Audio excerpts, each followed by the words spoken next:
¿Qué tal? Bienvenidos, bien hallados, bienvenidos y benditos seáis todos a este martes. Llevaba tiempo sin hablar de política española, pero es que comprenderéis que el mundo más que nunca está especialmente revuelto. Pero hoy es el día en el que vamos a hablar de política, porque hoy es el día en el que se ha presentado qué quieren hacer PSOE y Sumar si consiguen gobernar. Que esa es otra. Si consiguen gobernar. Oficialmente, técnicamente, hoy se ha llegado a un acuerdo entre partido y coalición para poder formar un gobierno juntos, con las discrepancias y con las letras pequeñas que siempre hay que leer, aunque formalmente, realmente, en la práctica, todos sabíamos que ese gobierno de coalición se iba a producir, porque prácticamente el programa de Sumar era un programa centrado en volver a investir a Pedro Sánchez presidente. Es algo que hemos criticado mucho en los últimos meses. Un proyecto un poco vacío, desde luego, con tantos partidos, pues un proyecto un tanto vacío. Hoy se ha llegado al acuerdo, han compartido esta mañana Pedro Sánchez y Yolanda Díaz.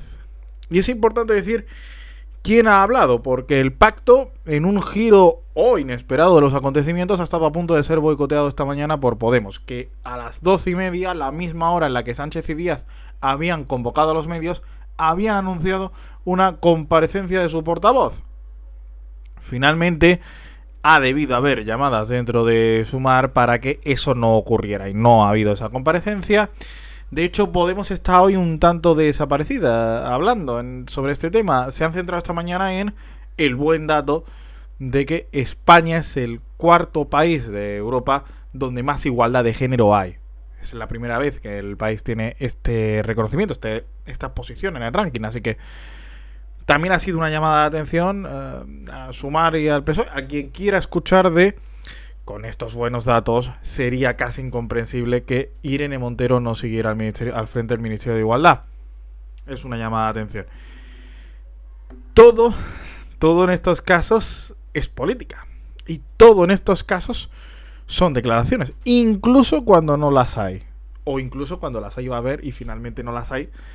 Y todo se centra en hablar de quién, curiosamente, fue vetado en esas listas. Así que todo tiene su motivo y todo tiene su explicación y su lógica. Ha sido una jornada muy interesante, de muchas reacciones a ese pacto de gobierno, sobre todo a una de las medidas. Vamos allá con las principales medidas.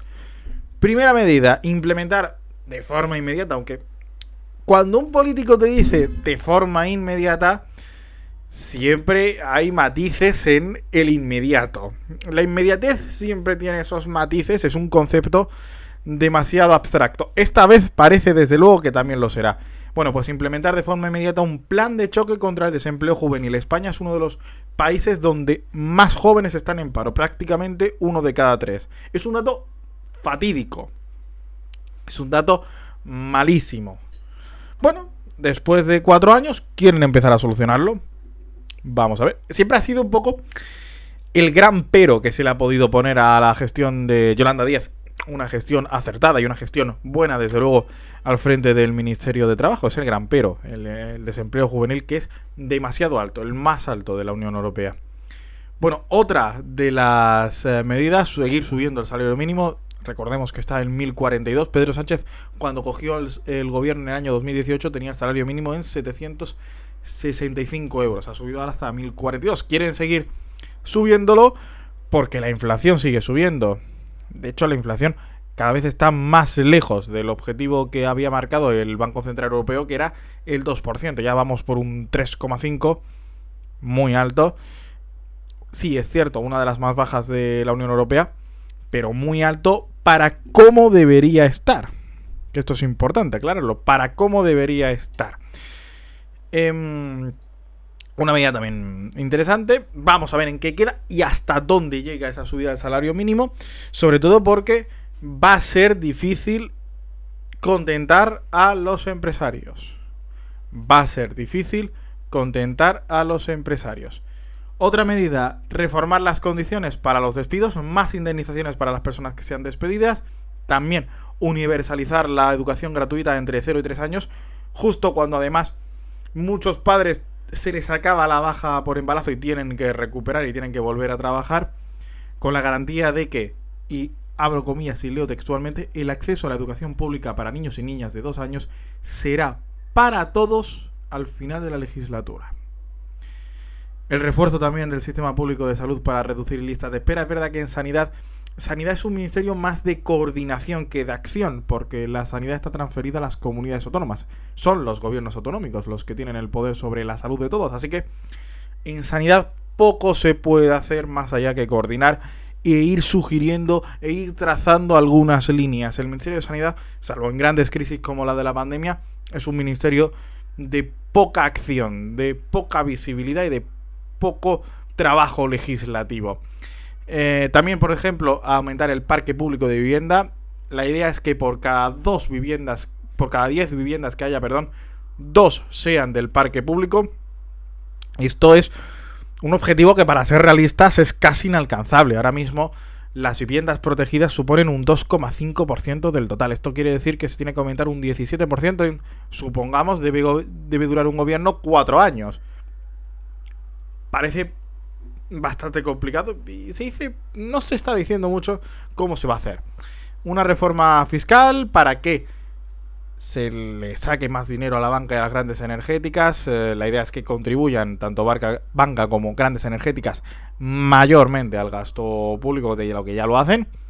Justo cuando, por cierto, el Constitucional va a tener que dilucidar y dar opinión y dar visibilidad sobre la legalidad y sobre la constitucionalidad de estos impuestos.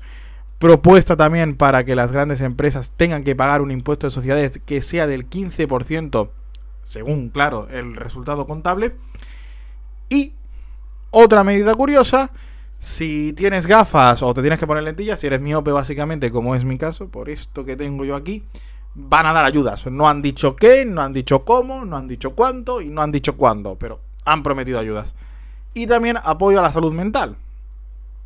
Es el gran déficit y el gran cambio que se ha dado en 2023 respecto a la España de 2019. La mayor visibilización y la mayor conciencia sobre lo importante que es la salud mental. Son algunas de las medidas. Ahora vamos con la medida estrella, con la medida, desde luego, más polémica de este acuerdo de gobierno. La jornada laboral de 37 horas y media semanales. Esto a los sindicatos no solo no es que les guste, sino es que piden más. Piden que sea de 35 y no de 37 y medio. Y a los empresarios no les termina de convencer, desde luego, porque dicen que se va a complicar la situación del empleo y la situación de la inflación. Ahora mismo la jornada laboral semanal está en 40 horas, es unas 8 horas por cada día, poniendo que se trabaje en 5. Hay un máximo de 9 horas al día que se pueden trabajar, no se puede pasar de ahí. La idea es reducirlo, eso sí, sin que baje el salario. La idea básica es que las personas puedan compatibilizar mejor su vida laboral con su vida familiar, que es otra de las grandes enseñanzas y otra de las grandes reivindicaciones que hemos extraído de lo que nos ha cambiado la pandemia, de cómo nos ha cambiado la vida la pandemia. Así que una de esas grandes peticiones, si hay un calendario fijado, no va a ser inmediato, se va a llegar a la jornada de 37 horas y media si se llega a formar gobierno en plazo y este gobierno aguanta, que esa es otra, en 2025. Dentro de 2 años va a haber una adaptación progresiva. El año que viene, en 2024, será de 38 horas y media. En 2025 será de 37 horas y media. La idea además sería crear más empleo, porque al trabajar menos horas hay puestos de trabajo y hay jornadas que se tienen que cubrir, pudiendo contratar a gente. No basta solo con qué horas se trabaja, sino además cómo es la calidad del trabajo. Esa es otra que a ver si se cumple. Cuidado con cómo está el diálogo con los agentes sociales, porque a los sindicatos, ya digo, les encanta y a los empresarios no les gusta tanto. Es la gran medida, la gran propuesta del día, la gran sugerencia del día. Vamos a ver en qué se traduce.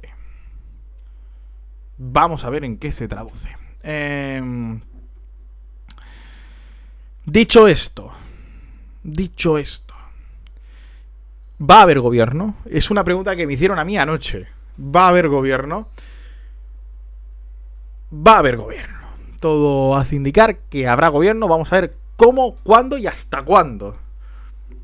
Pedro Sánchez confiaba en inicio hacer la investidura la pasada semana, el 17 de octubre. Claramente no te ha dado un golpe, no te has dado un golpe y no te has enterado de nada. No ha pasado, no ha habido investidura. No hay fecha aún para la investidura.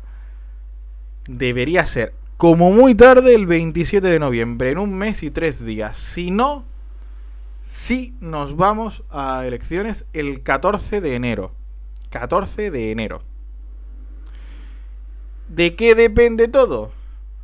De los independentistas catalanes, de tanto Esquerra como Junts. Esquerra sí parece más proclive a firmar un acuerdo. Junts va a ser la más complicada de convencer. Sobre la mesa lo mismo de siempre. Amnistía y referéndum. ¿Hasta dónde va a transigir el PSOE? Puede que hasta prometerlo y ya está. Y luego no cumplirlo. ¿Le interesa al PSOE una hipotética repetición electoral? Desde luego que sí. Porque, por ejemplo, en Cataluña se va a concentrar mucho voto útil a los socialistas. Mucho, mucho. Se viene un desplome del nacionalismo catalán si se repiten las elecciones. También hay que ver hasta dónde están dispuestos a tensar la cuerda tanto Junts como Esquerra. Hasta dónde están dispuestos a tensar la cuerda. Si la tensan hasta el final, nos iremos a elecciones. Pero como ya ocurriera en 2016, yo confío y yo creo que pasará, que nos quedará poquito para irnos a elecciones. No va a salir un gobierno rápido, pero no iremos. No habrá repetición electoral. La otra duda es, ¿cómo se puede gobernar un país durante 4 años dependiendo de gobernar en coalición con una gran coalición de 15 partidos, cada uno con sus ideas, sus propuestas y especialmente Podemos con sus ganas de figurar, y luego con partidos que cada vez piden más? También digo una cosa, en 2019 parecía imposible y hemos llegado al final del gobierno. O sea, apenas se han adelantado las elecciones unos meses y simplemente por la idea de conseguir gobierno en otoño y que se puedan aprobar los presupuestos, más por un tema técnico y legal que por verdadera desgaste del gobierno. ¿Hasta cuándo se puede tensar la cuerda? Fecha máxima 27 de noviembre a las 23:59 de la noche. El 27 de noviembre es lunes. Ese lunes España ya sabrá si tiene gobierno o si nos vamos a elecciones. En una espera que a los políticos se les estará haciendo corta, pero a todos se nos está haciendo demasiado larga, porque tenemos ganas de que se pongan a trabajar, sea quien sea, salga quien salga, para solucionar los problemas de la gente, que es lo importante de verdad. Vamos a ver en qué queda todo. En fin, esto es lo que hay por el momento. Como solamente se puede decir, seguiremos informando, a ver en qué queda todo. Si te ha gustado, suscríbete, activa las notificaciones, dale like, comenta y todo eso. Chao, adiós.